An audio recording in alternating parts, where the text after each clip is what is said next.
Coach Sampson's a legend in this game, in the coaching game for forever, for years and years. So it was impressive to watch one of his teams perform the way they did. I wish I could run here and give you a million reasons why it didn't work out for us, but the bottom line is they were better, better than us. I wouldn't use the word manhandled us, but just they have a bunch of men, grown men, and they really get after it on defense. It feels like there's six guys on the floor. The way they're able to put two guys on the basketball and still rotate around. I watched them in pregame warm-ups. They were all talking and they were all like super engaged. When I came out about an hour before the game, so knew we would have our hands full. A lot of coaches throw around words like culture and identity as like cliches and stuff, but they have it. They really it gets them to play really hard, really together, and the right way. How often do you see teams practice or in pregame the way they? Yeah, a lot of times you don't want to wear your guys out, or you want to conserve energy, but they don't care about that. It doesn't look like it affects them. Certainly didn't see them getting tired even as the game wore on. I told our guys, hey, first 8 minutes were a little rough. They were being very aggressive initially right out of the gate. They were trapping everything, so just trying to take you out of stuff, and they kept doing it throughout the whole game. They really didn't slow down very much. It's kind of one of those games where we had to be able to break them down individually, since they do get spread out quite a bit, and someone's got to be able to go win a one-on-one matchup. And but that's just the offensive side. If we had 65 in this game, I probably would have signed on for it, just because of how well they defend. And we just giving up too many points in the first half to legitimately have a chance. 47 was too many. Was that a bright spot fight that you showed down the stretch? Cut into that. It's one of those like minor moral victories but we've been doing that. We were just too far out of the game where we could remotely, like, realistically have a chance to win, but they haven't really given up in any of these games, so I'm not surprised they kept trying. What can you guys work on the defensive end to elevate your intensity to match that? It's tough. I mean, they got guys that they can throw it inside too, and they hurt us in the first half with that.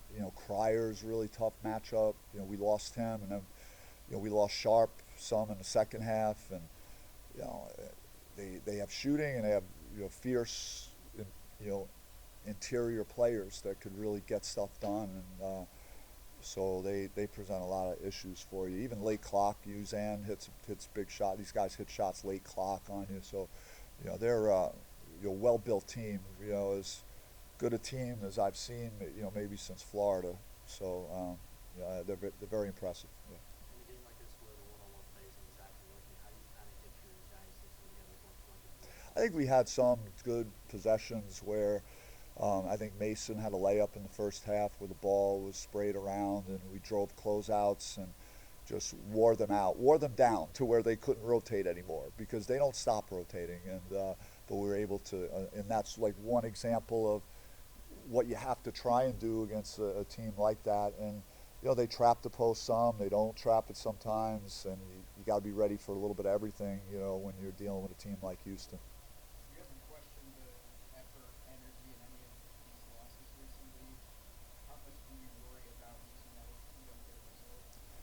I mean, there's no guarantees in this thing. I mean, we had our chances, we didn't cash in. I mean, I don't know where it's going. I mean, I can't forecast that. We do have a little more time until our next game now, which is Sunday, so feels like that's a lot of days. I feel like we've been playing like every 3 days for a while, so I think that'll be beneficial, especially with JQ. As good as he looked yesterday in practice, like I thought he was moving well, he just didn't have, in my estimation, the same explosiveness that I would normally see, and that's why I chose to shut him down in the second half. So hopefully, maybe this next several days would be helpful for him to start, getting back physically. There were a couple moments in the first half there where the offense really locked in, the ball movement and all that. It seems like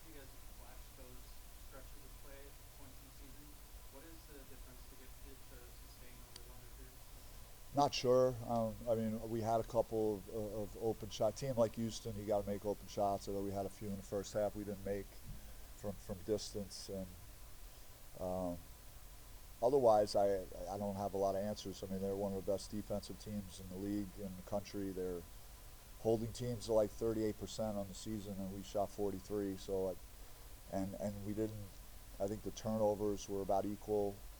You know, we only got 44 shots in the game. I think that's the, sneaky good thing about them is like how they manage the game and have quality possessions at both ends, and they really just kind of put a stranglehold on you if they get a lead.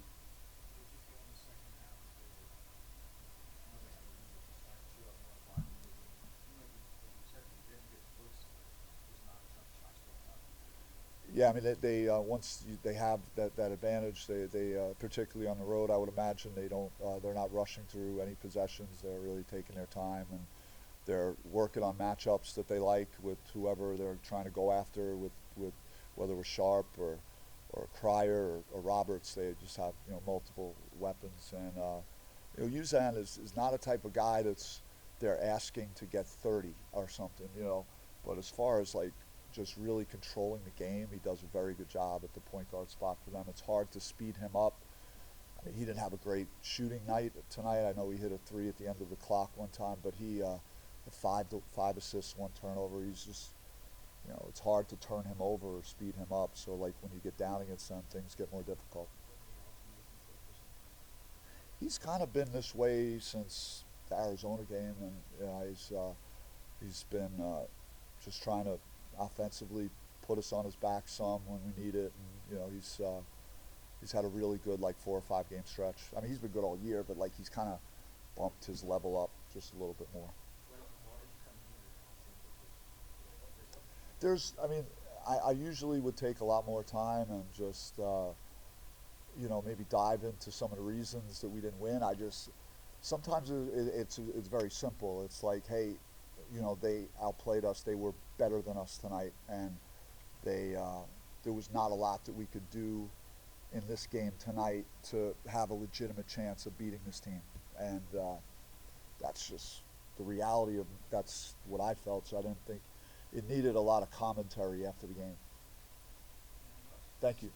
Thanks, Coach. What was the next thing you were going to say?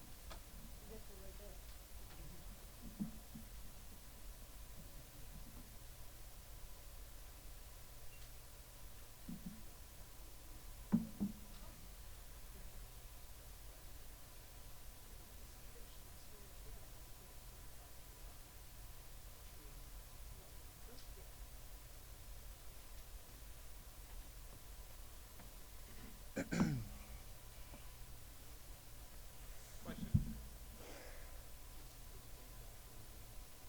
Um, you know, number one team in the Big 12. Houston's a really good team. I feel like first half we just didn't come out ready to guard them and what they brought to the game, and they kind of just got up big on us, and it was just a big hole that we tried to dig ourselves out of, but it was just too late for that.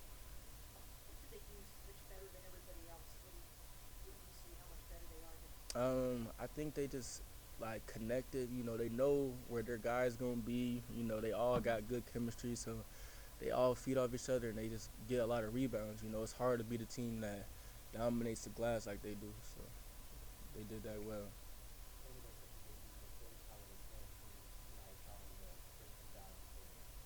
We knew there was gonna be pressure a lot. Kind of just soften them up by doing different back screens, cuts, stuff like that, going towards the basket. When you're going against an aggressive team, you got to match their aggressiveness, and that's kind of what the mentality was for us.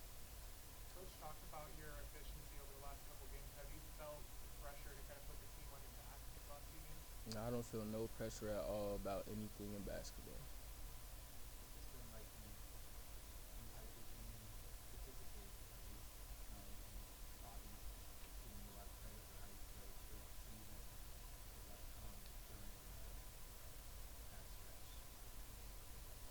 Yeah, unfortunately, it's tough because, I'm in a position where I wanted to, turn myself up a little more, play more aggressive, and I felt like I've done a good job of that. And right now, guys just when you lose a couple games, your confidence goes down a little bit. And I think guys right now confidence low, but I think once we get a win under our belt, we can kind of just ease into like what's going on and really get back to the team we were. Some of the technical fouls and things like is that just guys that just walks in and are so unhappy with how things are going? Of course, a lot of it just comes from passion, wanting to win, and I think a lot of it also comes from we know our team, we know what we're capable of, and when we like you start losing the game a little bit, it starts getting out of control. We can sometimes lose our emotions. So I think we just seen that over the past couple of games, and we gotta do a better job of just being more composed and staying poised in a lot of situations. You guys have lost a couple games at home. Is that struggles at home? Is that where the frustration a little bit more than the road loss in clubhouse? Yeah, I mean, this home court, everyone expects to win at home. You're supposed to win at home, man. We've given up a lot of games where it's come down to 2, 3, 4, 5 points, and those are the ones that hurt the most. It's not like you're down 20 and it's like, the ones where we're like right there and we don't win this, it definitely hurts the morale of the team. And so when we giving up games at home like that, it lingers a little bit more than when you lose on the road.